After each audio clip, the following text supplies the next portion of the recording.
Dust settled in the churchyard, coating the hem of Sadie's borrowed dress. She was 21, entirely alone, and currently being traded for 6 wagon loads of cured elk meat. The man standing beside the altar didn't look like a groom. He looked like a landslide wrapped in bearskin. Lucien Holt was a myth told to frighten children 7 feet of scarred silence who lived high in the bitter roots. Now he was her husband. They didn't call it a sale. Mayor Cobb called it an arrangement of mutual salvation. Oakhaven was a dying silver town starved out by a brutal winter and abandoned by the railroads. When Lucien Holt brought down 3,000 pounds of salted elk and bear meat, he didn't ask for gold. He asked for a wife. Sadie Miller was the obvious choice. She had no family, no prospects, and no one to raise a rifle if she went missing. For 10 years she had scrubbed floors at Cobb's boarding house, her hands perpetually cracked from lye soap, her back aching from hauling boiling water. When Cobb pulled her out of the washroom and told her to pack her single trunk, she didn't cry. Crying was a luxury for women who had mothers to run to. Sadie just wiped her hands on her apron, went to her cot, and packed her 3 faded cotton dresses. The wedding took exactly 4 minutes. Reverend Lewis sweated profusely, his eyes darting anywhere but the towering behemoth standing before the pulpit. Lucien Holt filled the small chapel with the smell of pine pitch wood smoke and cold leather. He wore a heavy coat made of tanned hides, his massive shoulders blocking out the morning sun filtering through the stained glass. His face was a map of harsh terrain, a jagged pale scar slashed down his jaw, and a thick dark beard obscured the rest. He hadn't said a single word since stepping into town. "Do you, Sadie, take this man?" the Reverend squeaked. Sadie looked at Lucien. His eyes were pale the color of winter ice, and they were fixed on the church door as if he were calculating how quickly he could get out of there. "I do," she said. Her voice was flat, devoid of the tremor the Reverend clearly expected. Lucien looked down at her then. It was a heavy, assessing gaze. He reached into his deep pocket and pulled out a ring. It wasn't gold. It looked like iron hammered flat and uneven over an anvil. He held out his hand. His knuckles were busted, the skin thick and calloused. Sadie placed her raw, red, lye-burned hand in his. He slipped the iron ring onto her finger. It was cold. "Done," Lucien rumbled. His voice vibrated in his chest, a sound like boulders grinding together. It was the first time she had heard him speak. There was no reception. There were no congratulations. Cobb was already outside, aggressively supervising the unloading of the meat. Lucien turned and walked down the aisle. He didn't check to see if Sadie was following. He expected her to. She picked up her small wooden trunk by the leather handle. It was heavy, but she was used to heavy things. As she dragged it toward the chapel doors, a massive shadow fell over her. Lucien had returned. Without a word, he took the trunk from her hand. He lifted it effortlessly, tossing it into the back of his waiting wagon as if it were an empty crate. The wagon was hitched to 2 massive, ugly mules.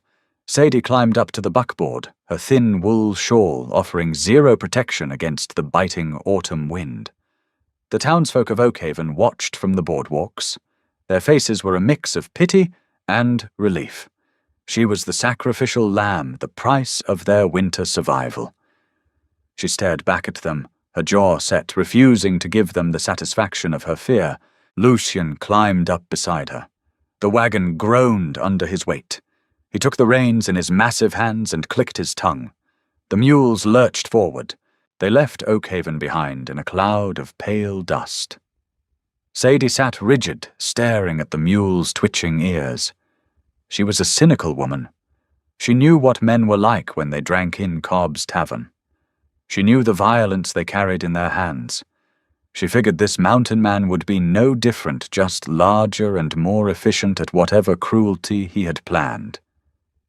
"It's a 2-day ride to the tree line," Lucien said suddenly. The sound startled her. "Another day past that to the cabin.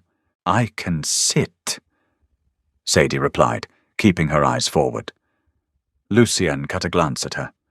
He took in her thin shawl, the rigid line of her spine, the defiant set of her chin. He didn't say anything else. He reached behind the seat, grabbed a heavy buffalo robe, and dropped it over her lap. It smelled strongly of smoke and animal fat, but it was incredibly warm.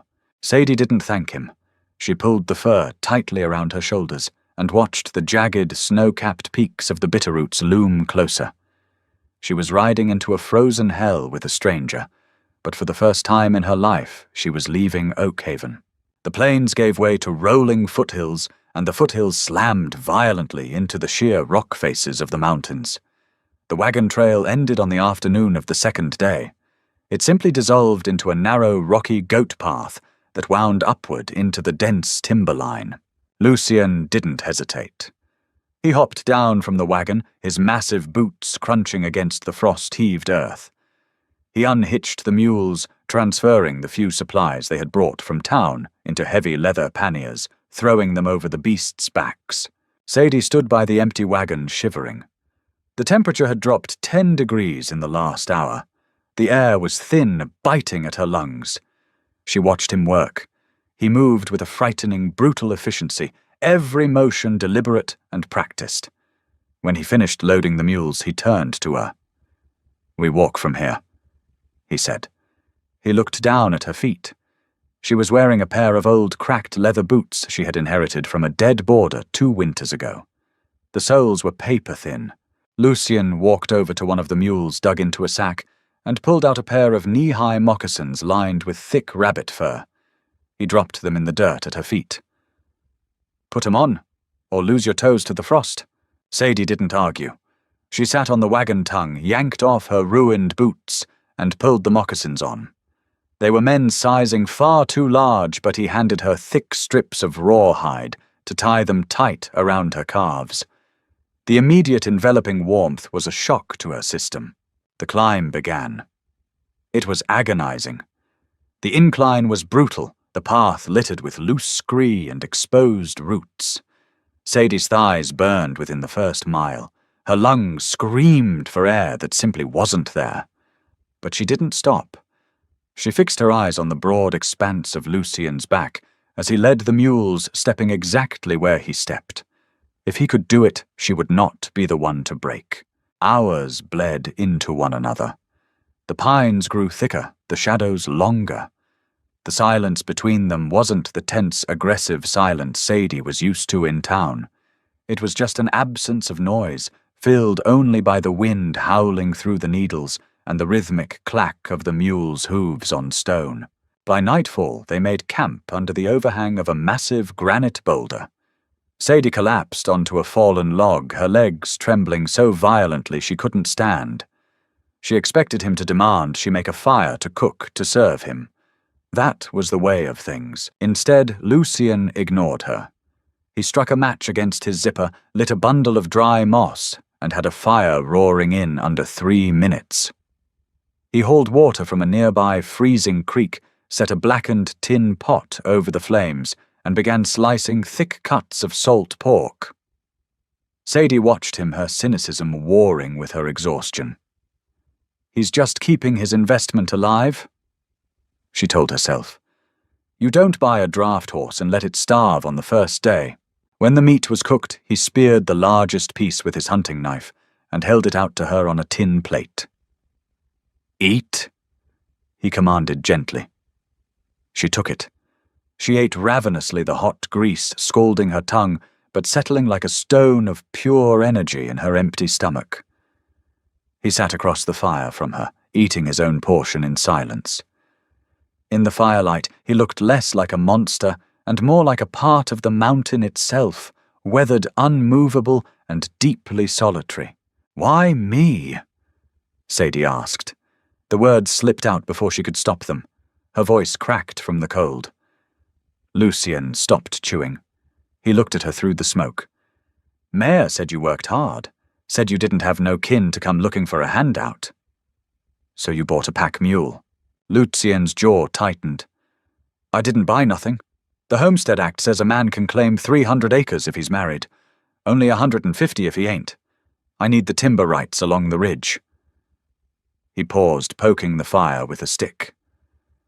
And a man gets tired of hearing nothing but his own breathing for 6 months out of the year. Sadie stared at him. It was the most honest, unvarnished thing a man had ever said to her. No poetry, no lies, just dirt-level truth. The next day they reached the cabin.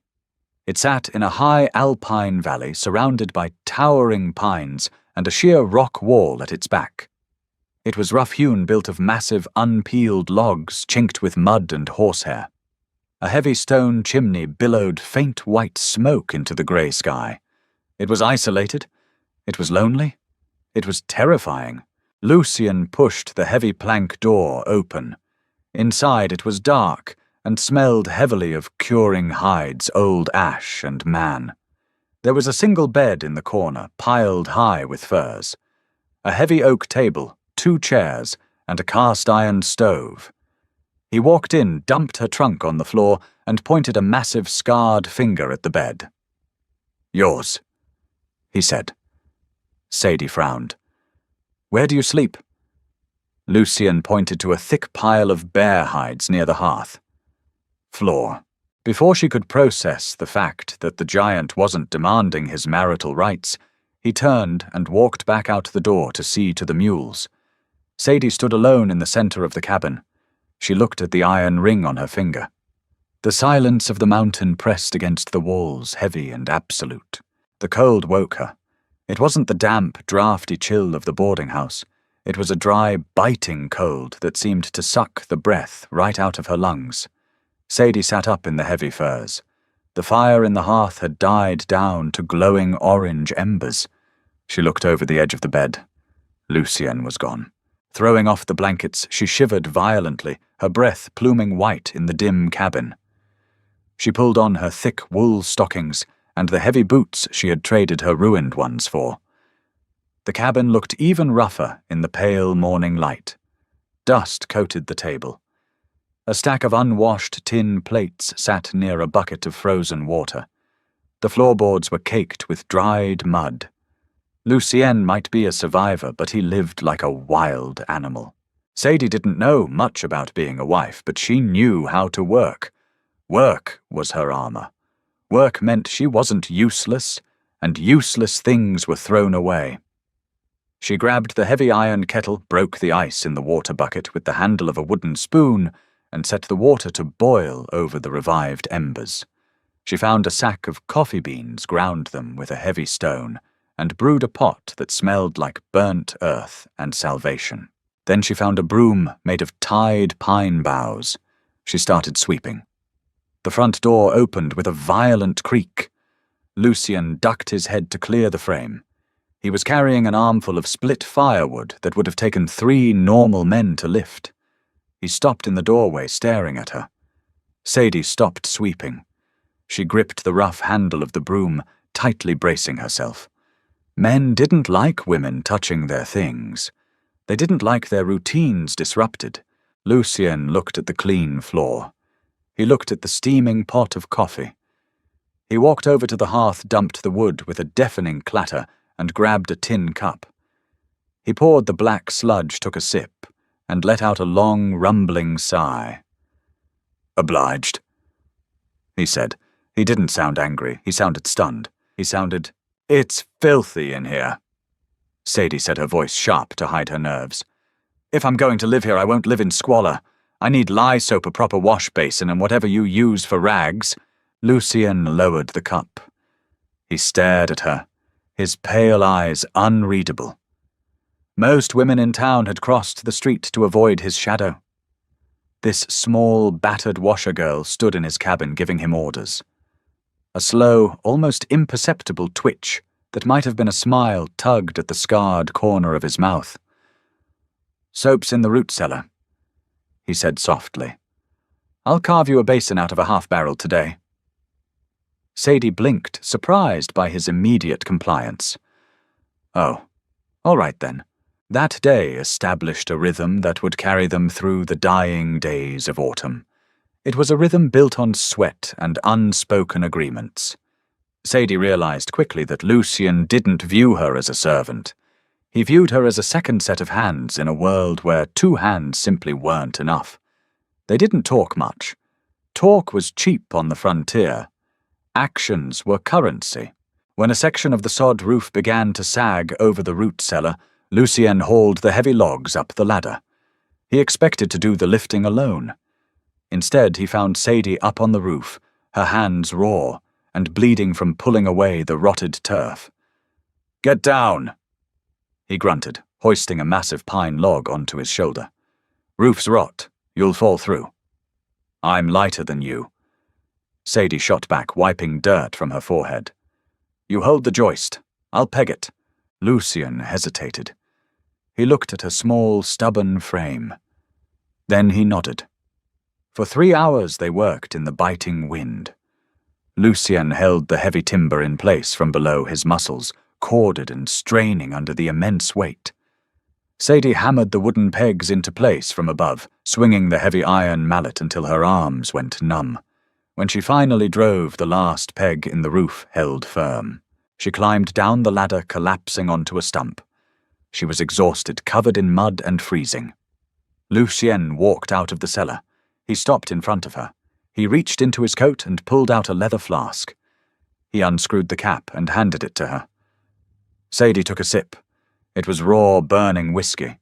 It tore down her throat, settling into a hot fire in her belly. She coughed, handing it back. Lucien took a long pull, then wiped his mouth with the back of his massive hand. "You got a good swing," he said. It wasn't a poem. It wasn't a declaration of love. But to Sadie, who had spent her life being invisible, it was the highest praise she had ever received. She looked at the giant mountain man at the solid roof they had fixed together and felt a strange, terrifying warmth bloom in her chest. For the first time in her life, she wasn't just surviving, she was building. Winter did not arrive on the mountain. It attacked. There was no gentle transition of falling leaves and crisp mornings. One afternoon in late November, the sky turned the color of bruised iron. The wind ceased its howling and dropped into a low, terrifying hum. The air grew so heavy and cold it felt like inhaling ground glass. Lucien stood by the woodpile, a massive double-bitted axe resting on his shoulder. He stared up at the ridgeline. "It's coming," he said. Sadie didn't ask what. She grabbed the 2 largest tin buckets and ran for the creek. By the time she hauled the water back, ice was already forming around the edges of the metal. For the next 6 hours, they moved in a state of frenzied, silent synchronization. They stacked cordwood inside the cabin until it took up a third of the floor space. They moved the remaining salted meat from the cellar to the rafters. Lucien hauled extra hay into the reinforced lean-to that housed the mules. When the first flakes fell, they were not soft. They were hard-driving pellets of ice that stung the skin. Then the whiteout hit. For 3 days, the world beyond the cabin walls ceased to exist. The wind screamed down the chimney, blowing acrid smoke back into the single room. Frost built up an inch thick on the inside of the glass panes. Sadie spent her days feeding the iron stove and mending clothes by the dim, flickering light of a single tallow candle. Claustrophobia was a luxury for idle minds. Sadie didn't have time for it. She was too busy keeping them alive. On the 4th night, the wind finally broke, leaving behind a silence so absolute it rang in the ears. But the quiet didn't last. Just before midnight, a sound shattered the stillness. It was a high, frantic braying from the lean-to, followed by the heavy thud of hooves kicking against timber. Lucien was out of his bedroll before Sadie even fully opened her eyes. He didn't bother with his coat. He grabbed the heavy Sharps rifle from its pegs over the door, shoved his feet into his boots, and threw open the cabin door. A wall of freezing air hit the room, instantly extinguishing the candle. "Bar the door," Lucien ordered over his shoulder. "No." Sadie was already out of bed. She grabbed the heavy iron lantern from the table and fumbled with a match. Lucien turned his massive frame, blocking the moonlight. "Sadie, bar it." "You can't shoot what you can't see." She shot back, getting the wick to catch. She grabbed his heavy buffalo coat from the chair. And you can't shoot if your hands are frozen solid. She threw the heavy coat at him. He caught it staring at her for a split second. The mules shrieked again, a sound of pure terror. Lucien shrugged into the coat, checked the chamber of his rifle, and kicked his way through the snowdrift at the door. Sadie followed. The cold hit her like a physical blow, stealing the breath from her lungs. The snow was up to her thighs. She waded in Lucien's massive wake, holding the lantern high. They reached the lean-to. The heavy wooden door had been splintered inward. Through the gloom, illuminated by the swinging yellow arc of Sadie's lantern, they saw them. Timber wolves. 5 of them. They were starving, driven down from the high peaks by the blizzard. 2 were tearing at the hindquarters of the smaller mule, which was kicking wildly slick with its own blood. A 3rd was circling the larger mule. The largest wolf, a massive scarred male with matted grey fur, stood near the splintered door, its yellow eyes fixing on Lucien. It didn't back down. It snarled a low guttural sound that vibrated in the frigid air and lunged. Lucien didn't flinch.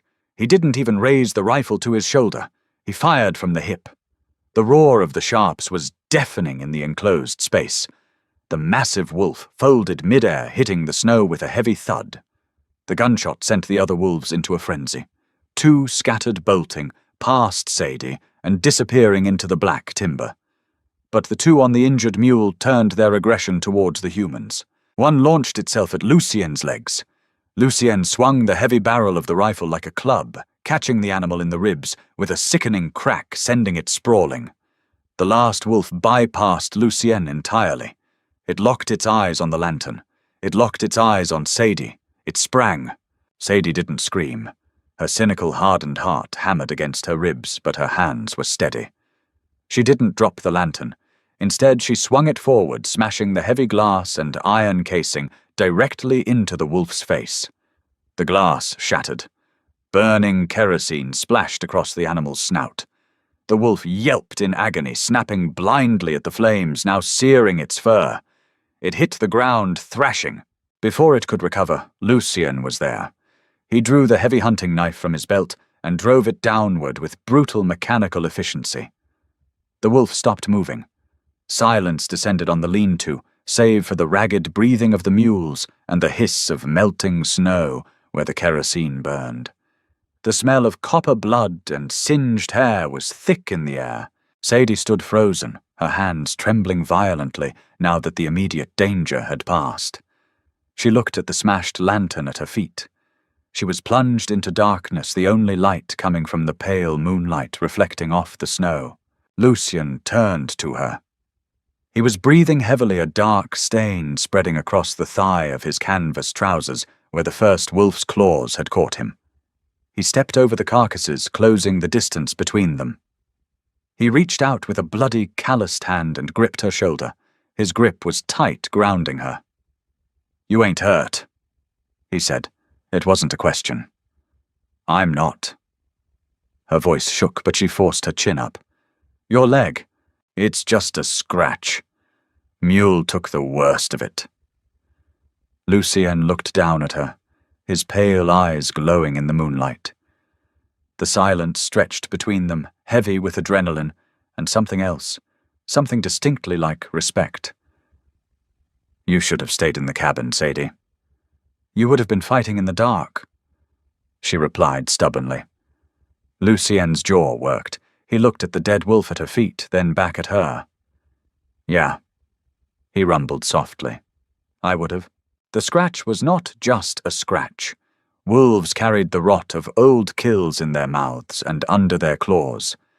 By the 3rd day after the blizzard, Lucien's thigh was swollen to the size of a tree trunk. The flesh around the ragged tears was angry and purple, radiating heat that Sadie could feel from a foot away. For the first time since she had met him, the giant was grounded. He lay in the bed he had refused it initially, but his leg eventually refused to hold him, sweating through the heavy furs, his breath shallow and rattling. The temperature outside had plummeted to 30 below zero. Sadie was completely alone. In Oakhaven, if a man got sick, you sent for the doctor. If the doctor couldn't fix it, you sent for the undertaker. Up here there was no doctor, no undertaker, and no one to dig a grave through 6 feet of frozen soil. There was only her. Panic was a cold, sharp thing, but Sadie pushed it down. She had survived a decade of Cobb's beatings and Oakhaven's freezing mud by shutting off her fear and focusing on the next task. She boiled water. She tore her petticoat, one of her only 2 remaining pieces of clean clothing, into strips for bandages. She remembered the old Indian women who used to come through town selling remedies. They used pine pitch for infections. Sadie bundled up in Lucien's spare coat, took a hatchet, and fought her way through the waist-deep drifts to the nearest stand of evergreens. She hacked at the frozen bark until her hands bled, gathering sticky amber sap in a tin cup. Back in the cabin, she melted the pitch over the stove, mixing it with boiled water and a handful of dried yarrow she found in Lucien's supplies. It smelled foul. She carried the steaming bowl to the bed. Lucien was delirious. His eyes were half-open, glazed over, seeing something far beyond the log walls. He was muttering under his breath, names she didn't know, orders to men who weren't there. The scars on his face stood out stark white against his flushed skin. "Lucien," she said firmly. He didn't register her. He thrashed a massive, uncoordinated movement that nearly threw her backward. "Hold still, damn you!" she hissed, slamming her small hands against his chest. It was like pushing against a boulder, but the sharpness of her voice seemed to pierce through the fever. He blinked, focusing on her face. "Sadie." He rasped, his voice sounding like dry gravel. "I have to clean it out. It's going to hurt." He didn't argue. He just gripped the edge of the mattress, his knuckles turning white. Sadie didn't hesitate. She peeled back the crusted bandages. The smell of infection hit her, turning her stomach, but she forced herself to breathe through her mouth. She took a clean cloth, dipped it in the boiling pitch mixture, and pressed it directly into the open wounds. Lucien let out a sound, not a scream, but a low, guttural roar of sheer agony. His entire body went rigid. His massive hand shot out, grabbing her wrist with crushing force. For a terrifying second, she thought he might break her arm in his blind pain. She didn't try to pull away. She leaned closer, her face inches from his sweating brow. "Hold on," she ordered, her voice completely steady, belying the frantic beating of her heart. "Just hold on to me." He squeezed her wrist until her fingers went numb, but he didn't pull her hand away from the wound. He let her work. The fever broke 3 days later. Sadie was asleep in the chair by the stove, an axe handle resting across her lap. She had barely slept, waking every hour to feed the fire and force water down Lucien's throat. A sound woke her. The scrape of a tin cup. She snapped awake, her hands gripping the axe handle. Lucien was sitting up on the edge of the bed. He looked thinner, his eyes sunken, his beard tangled. But the flush of fever was gone from his skin. He was holding a cup of water, staring at her. He looked at the axe in her lap. He looked at the heavy stack of firewood she had chopped and dragged in herself. He looked at the neat rows of bandaged strips drying by the fire.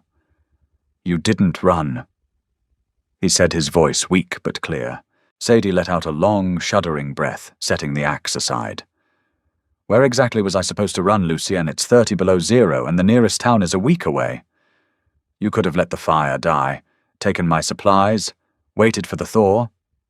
"I'm a lot of things," Sadie said, standing up and stretching her aching back. "But I'm not a thief, and I don't break a bargain. We made a deal." Lucien stared into his tin cup. "Oakhaven traded you for meat. That ain't a deal. That's a swindle." He looked up at her, his pale eyes intense and entirely stripped of their usual guarded stoicism. "You saved my life, Sadie. You gave me a pair of warm boots and half your roof," she countered, walking over to the stove to check the coffee. "Let's call it square." "No." Lucien's voice was firm. He leaned forward, ignoring the wince of pain from his leg.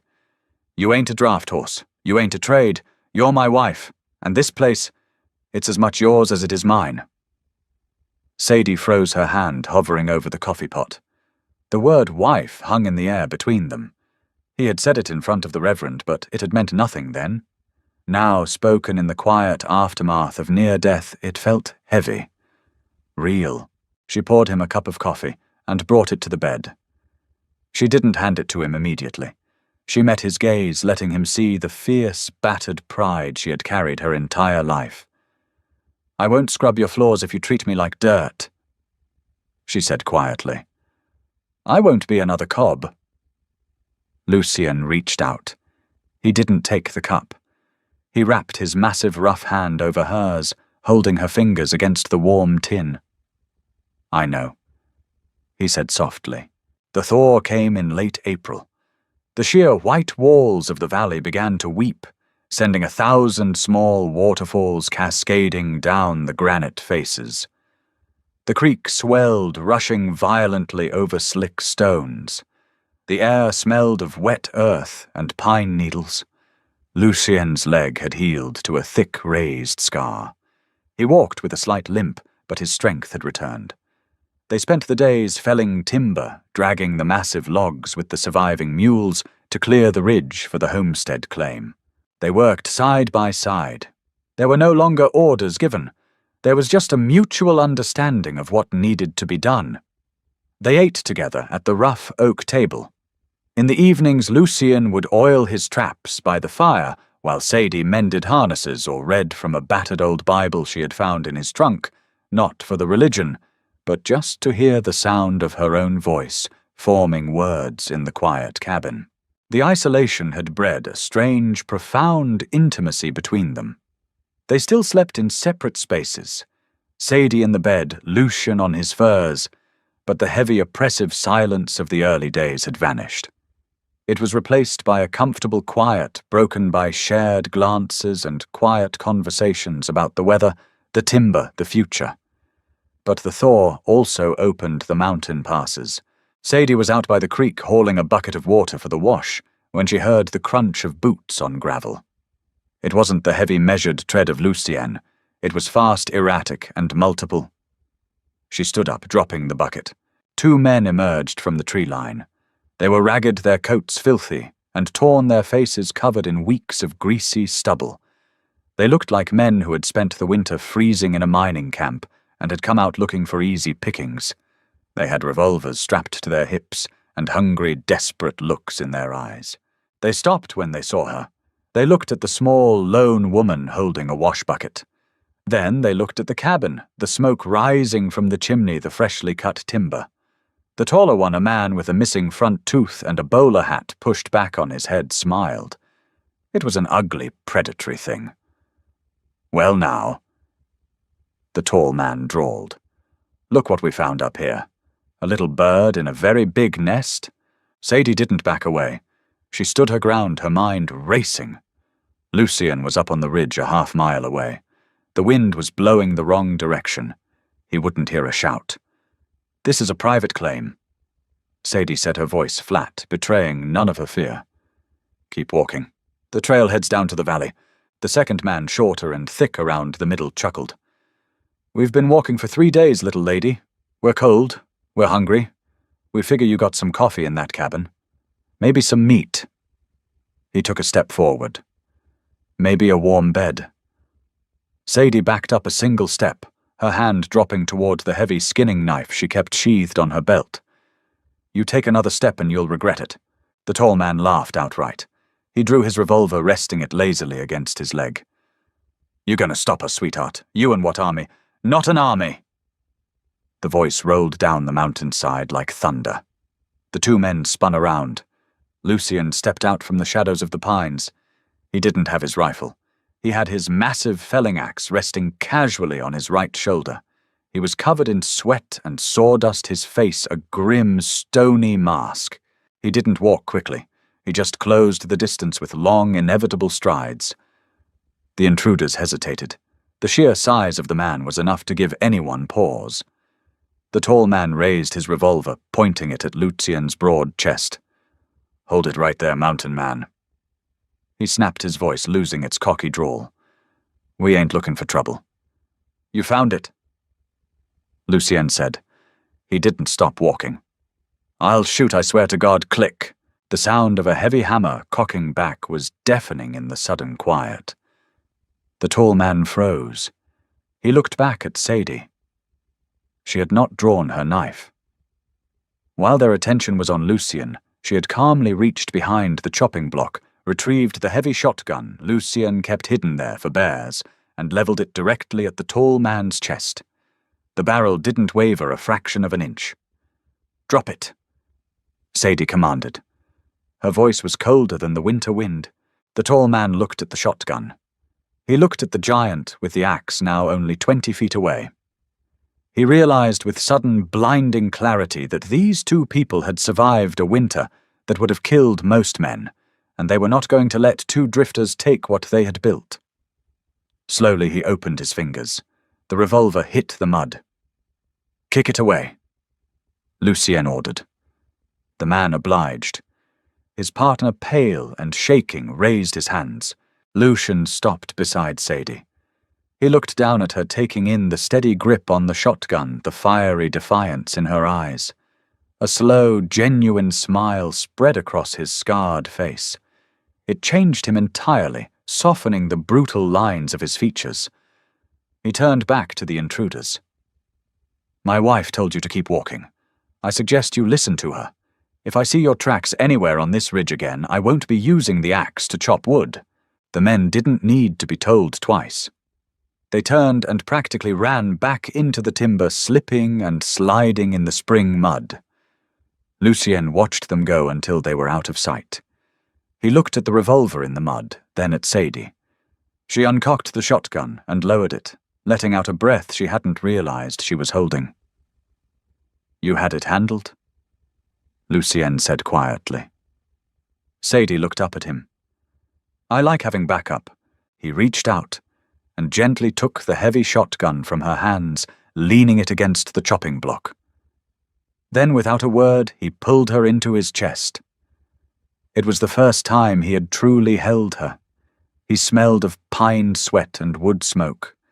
His arms wrapped around her, massive and protective, completely enveloping her. For the first time in 21 years, Sadie let go. She leaned into him, resting her forehead against his canvas shirt, listening to the steady, powerful beat of his heart. She had been sold for a wagon of meat, but she had bought a mountain, and a man to share it with. Spring bled into a brutal baking summer. The bitterroots did not offer gentle seasons. The snowmelt dried up, leaving the high valley floor, a massive expanse of hard-packed earth and waist-high prairie grass that baked yellow under the July sun. Survival was no longer the immediate question. Now it was a matter of permanence. To secure the 300-acre homestead claim, federal law dictated they needed a cultivated crop and permanent improvements. That meant pulling stumps. It was the kind of labor that broke men in half. Lucien was up before the sun, hitching the two mules to a heavy iron chain. They targeted the massive pine stumps left over from clearing the cabin site. Sadie worked the shovel. She dug out the earth around the thick, gnarled tap roots, her hands blistering, bleeding, and eventually forming thick yellow calluses. She learned to swing a mattock, bringing the heavy iron blade down to sever the lateral roots, thick as a man's thigh. The heat was merciless. Sweat stung her eyes and glued her cotton dress to a spine. But she didn't stop. When Lucien yelled the command, the mules strained forward, iron links groaning. Lucien stood by the stump, using a heavy timber as a lever, his muscles corded and trembling under the immense pressure. When a root gave way, it sounded like a cannon shot. By mid-August, they had cleared 3 acres. They planted late potatoes, hardy turnips, and winter wheat. Sadie walked the rows, dropping seeds into the dark furrows Lucien cut with the plough. Her skin, once pale from years in a windowless washroom, turned a deep nut brown. She lost the fragile, underfed look of a town orphan. She put on muscle. Her stride grew longer, more grounded. Lucien noticed. He never said a word about it, but he noticed. He noticed the way she handled the heavy draft mules without flinching. He noticed how she repaired the cabin's chinking with a mixture of mud and dry grass, her hands moving with practiced efficiency. Mostly he noticed the fierce, unyielding set of her jaw when a task proved difficult. She never asked for help unless she absolutely had to. One evening after a punishing day of splitting cedar rails for a fence, Sadie walked down to the creek. The water was low but still frigid. She stripped down to her thin cotton chemise and waded in, scrubbing the dirt and sweat from her arms and face with a piece of rough lye soap. When she walked back up to the cabin, shivering in the twilight, she stopped dead in the doorway. The heavy pile of bear hides and wool blankets that had sat near the hearth for 8 months was gone. Sadie looked toward the corner of the room. Lucien was sitting on the edge of the heavy log bedstead. He had just finished washing at the basin. His hair was damp, plastered to his skull, and he was shirtless, the pale scars on his chest and arms stark against his tanned skin. He didn't look at her immediately. He methodically unlaced his heavy boots, setting them aside. The silence in the cabin was thick-heavy with the scent of split cedar and wood smoke. Sadie stepped inside, closing the heavy plank door behind her. She walked over to the stove to hang her damp towel. Her heart hammered against her ribs, a frantic, bird-like flutter. She knew what a marriage bed entailed. She had heard the bitter complaints of the women in Oakhaven. It was a duty, a transaction, another form of labor. But looking at Lucien, she felt no dread, only a sharp, electric anticipation. She turned around. He was looking at her now. Those pale, ice-colored eyes were tracking the damp line of her chemise, the sharp curve of her collarbone. "The floor is getting cold," Lucien said. His voice was a low rumble, quieter than usual.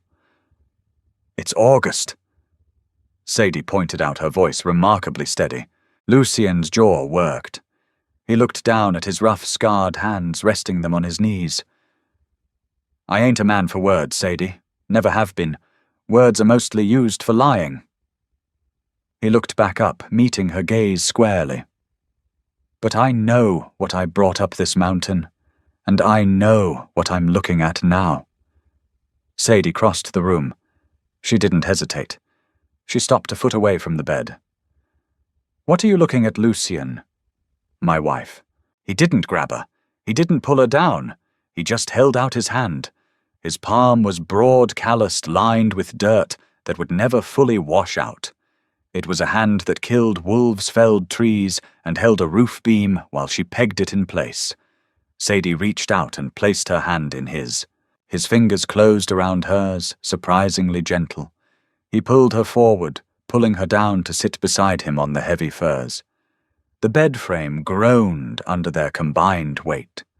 Lucien reached up, tracing the line of her jaw with a single calloused thumb.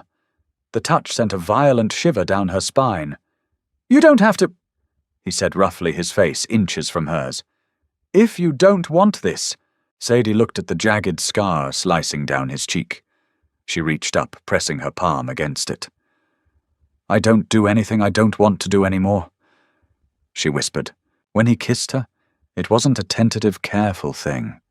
It was deeply grounding, a meeting of two people who had stripped away every pretense and illusion just to survive.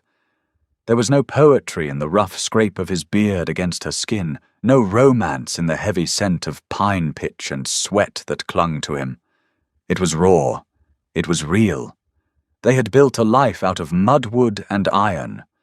That night they finally forged the bond to match it. The trouble arrived on a Tuesday, carrying a leather satchel and riding a purebred bay horse that had no business being on a mountain goat path. Sadie was out by the newly built smokehouse turning racks of curing venison when the hound's two massive, ugly half-breeds, Lucien had traded a cord of wood for, started barking fiercely, the sound echoing off the canyon walls. Lucien emerged from the timberline a moment later, the felling axe resting over his shoulder. He didn't look toward the trail. He looked at Sadie. She gave a curt nod, wiping her hands on her apron, and stepped back toward the cabin door, keeping the heavy shotgun well within reach. 3 riders broke through the tree line. The man in the lead wore a bowler hat, a dust-covered suit that had once been expensive, and a look of deep, profound irritation. Flanking him were 2 men who looked remarkably similar to the drifters they had run off in the spring, hard-eyed men with low-slung revolvers and dirty dusters. Hired guns. The man in the suit pulled up his horse, looking around the clearing with a sneer. He took in the sturdy cabin, the smokehouse, the vast rows of split-rail fencing, and the 3 acres of green winter wheat pushing through the soil. Lucien walked into the center of the clearing and planted the head of his axe into a stump with a deafening thwack. He leaned his forearms against the hickory handle. "You're lost," Lucien said. It wasn't a greeting. The man in the suit reached into his breast pocket and pulled out a pair of wire-rimmed spectacles, sliding them onto his nose. "Are you Lucien Holt?" "Who's asking?" "Josiah Finch, district representative for the Pacific Timber and Mining Company." Finch patted the leather satchel resting against his saddle horn. "I'm here to serve notice. You're squatting on company land." Lucien didn't move. He didn't blink. "This is a federal homestead claim. Filed in Oakhaven last October." Finch let out a dry, patronizing chuckle. He nudged his horse a few steps closer. "A claim requires a valid filing fee and proper documentation sent to the district office in Bozeman. Oakhaven is an unregistered municipality. Its mayor is a drunk who doesn't have the authority to grant a dog license, let alone 300 acres of prime, uncut red cedar." Finch looked toward the cabin and saw Sadie standing on the porch. His sneer widened. "And a 300-acre claim requires a legal marriage, not a back-alley transaction with a purchased girl. The deed is void. You have 30 days to vacate the premises, or my men here will burn this shack to the ground." The 2 hired guns shifted in their saddles, hands dropping casually to the butts of their revolvers. The silence that followed was suffocating. Sadie watched Lucien's massive shoulders tense. She saw his hands tighten around the axe handle. She knew exactly what he was going to do. He was going to kill them. He was going to bury the axe in Finch's chest and take his chances with the gunmen. "Hold on." Sadie stepped off the porch. She didn't grab the shotgun. She walked out into the dusty yard, her skirts swishing over the dry earth, until she was standing right beside Lucien. She placed a hand on his forearm. His muscles were hard as iron, coiled like a spring. She looked up at Josiah Finch. She didn't look like a purchased girl. She looked like the mountain itself, immovable, weather-beaten, and profoundly dangerous. "Mr. Finch," Sadie said loudly, her voice carrying clearly over the wind. "You're a long way from Bozeman. Did you ride all the way up here just to lie to us, or do you make a habit of trying to steal from federal citizens?" Finch's face flushed beneath the dust. "Listen here, girl. Mrs. Holt," Sadie corrected sharply. "And you listen. The Homestead Act of 1862 explicitly states that a claim is established the moment a citizen occupies the land and begins improvements. We have a cabin. We have a fence. We have 3 acres of cultivated wheat. That establishes squatters' sovereignty, which supersedes any corporate claim filed after our date of occupation." Finch stared at her, genuinely taken aback. He glanced at his hired men, then back to Sadie. "Your filing is illegitimate. The marriage wasn't processed. Mayor Cobb is a sworn justice of the peace." Sadie fired back her mind, racing through the countless legal primers she had dusted and read in Cobb's parlor over the years. Whether he forwarded the fee to Bozeman is a matter of administrative failure on the part of the territory, not a fault of the claimant. Furthermore, the Pacific Timber Company doesn't own this valley. The railroad expansion halted 50 miles east of here. You're a speculative agent trying to strong-arm isolated settlers before the surveyors arrive next spring. She took a step closer to the bay horse. The animal nervously sidestepped. "Now," Sadie continued, her voice dropping into a lethal quiet register. "You have 2 choices. You can ride back down this mountain and forget you ever saw this valley, or you can tell your men to draw." She gestured to Lucien, who had pulled the axe from the stump. I guarantee my husband takes your head off your shoulders before your men clear leather. And even if they shoot him, I will take that shotgun off the porch and turn you both to mist before you make the tree line." She stared Finch dead in the eye. "Is a corporate bonus worth dying in the mud, Mr. Finch?" Finch's mouth opened and closed. He looked at the giant man with the axe. He looked at the hard, cynical woman who knew the law better than he did. He looked at the sheer drop of the valley wall behind them. He realized he had made a catastrophic miscalculation. "This isn't over." Finch spat, yanking his horse's reins hard to the left. "It is," Lucien rumbled, speaking for the first time since Sadie stepped in. "If you come back, I won't wait for my wife to explain the law to you." Finch spurred his horse. The hired guns, looking visibly relieved, followed him. They disappeared back down the goat path, the dust settling slowly in their wake. Sadie watched them go until the sound of hooves faded completely. Her knees suddenly felt weak. The adrenaline receded, leaving behind a cold, hollow dread. She turned to Lucien. He was staring at her. The anger was gone from his face, replaced by a look of sheer, unadulterated awe. "Where did you learn all that?" he asked softly. "I cleaned Cobb's office for 10 years, she said, rubbing her temples. "He used to cheat miners out of their claims. I read the law books he kept on his desk so I'd know how he was doing it." She looked up at him, her expression hardening. But Finch was right about one thing. Cobb probably kept the filing fee. We aren't legally registered in Bozeman. If Finch brings a federal marshal back here next spring, the axe and the shotgun won't save us. They'll legally hang you and take the land. Lucien frowned, looking out over the wheat field. "So what do we do?" Sadie turned toward the cabin. "We pack the mules, we ride to Bozeman, and we file the deed directly with the land office, directly into the federal ledger before Finch can secure an injunction." They left at dawn. The ride to Bozeman took 6 grueling days. It was a bustling, chaotic frontier hub, choked with cattlemen, miners, and railroad workers.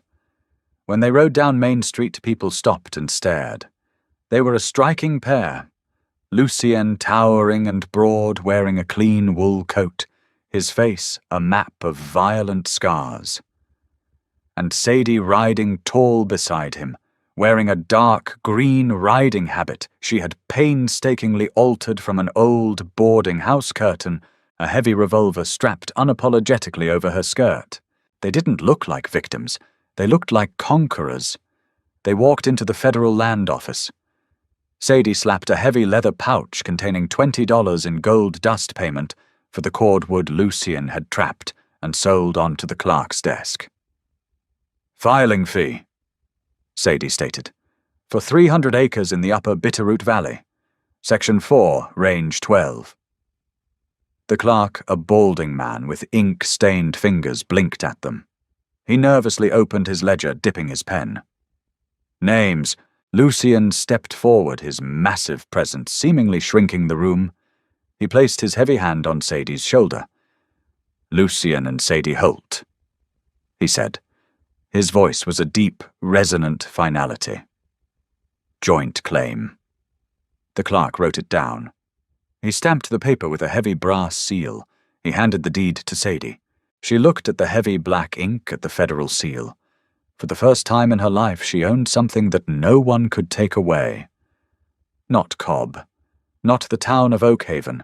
Not Josiah Finch. She folded the paper carefully and slipped it into her pocket.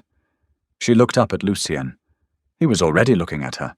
There was a slight, incredibly rare smile playing at the corners of his mouth.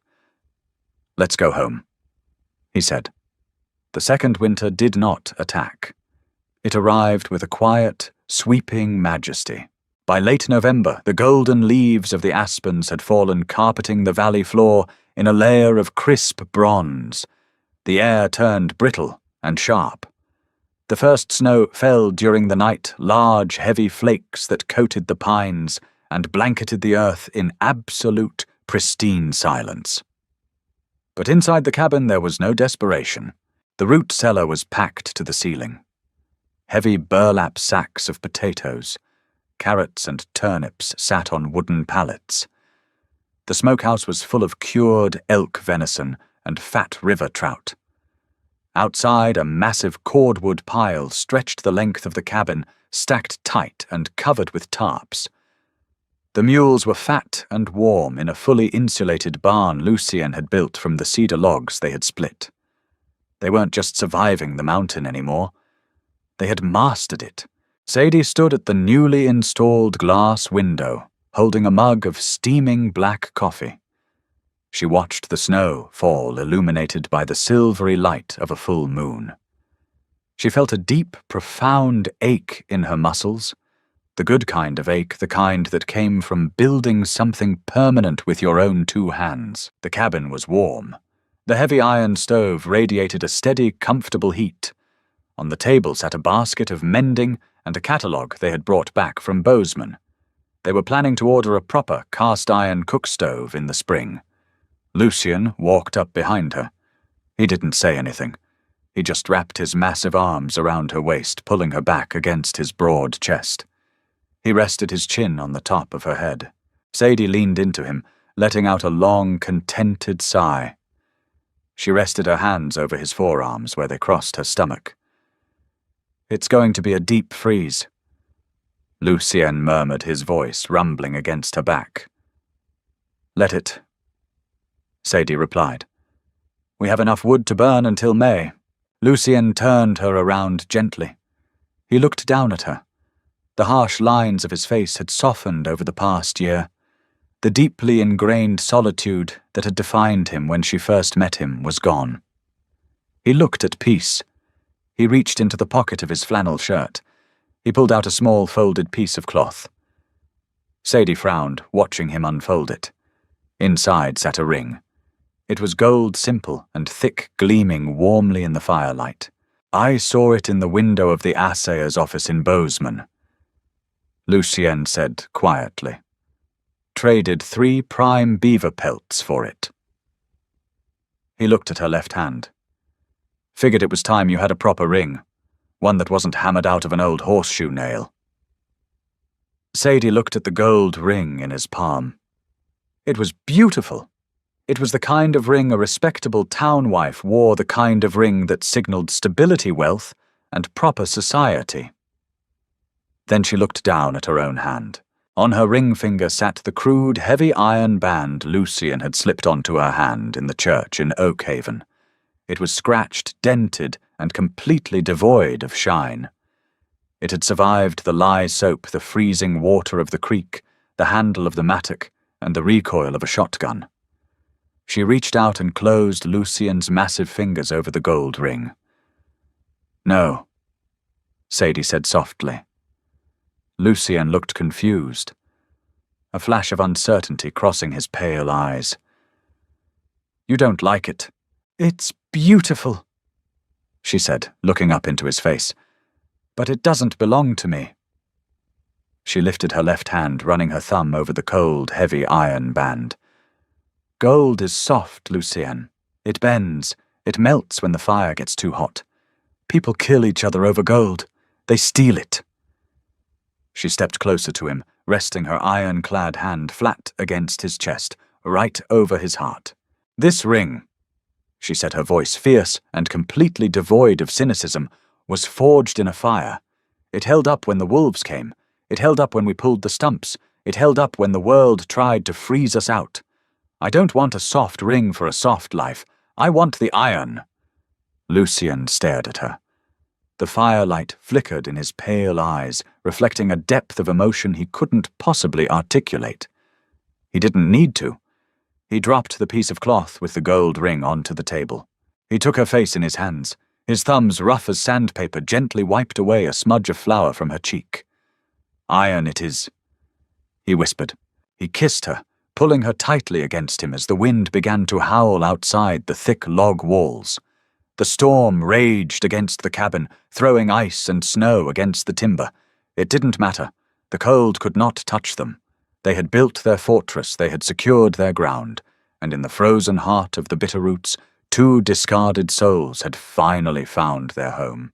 If Sadie and Lucien's fight to conquer the frontier and each other kept you hooked, hit that like button to let me know. Their story proves that the strongest bonds aren't born from romance, but forged in the fire of survival. What was your favorite moment of their journey? Tell me down in the comments. Don't forget to share this video with a fellow Western romance fan, and make sure you subscribe to the channel for more wild, untamed stories from the frontier. Thanks for listening, and I'll see you in the next tale.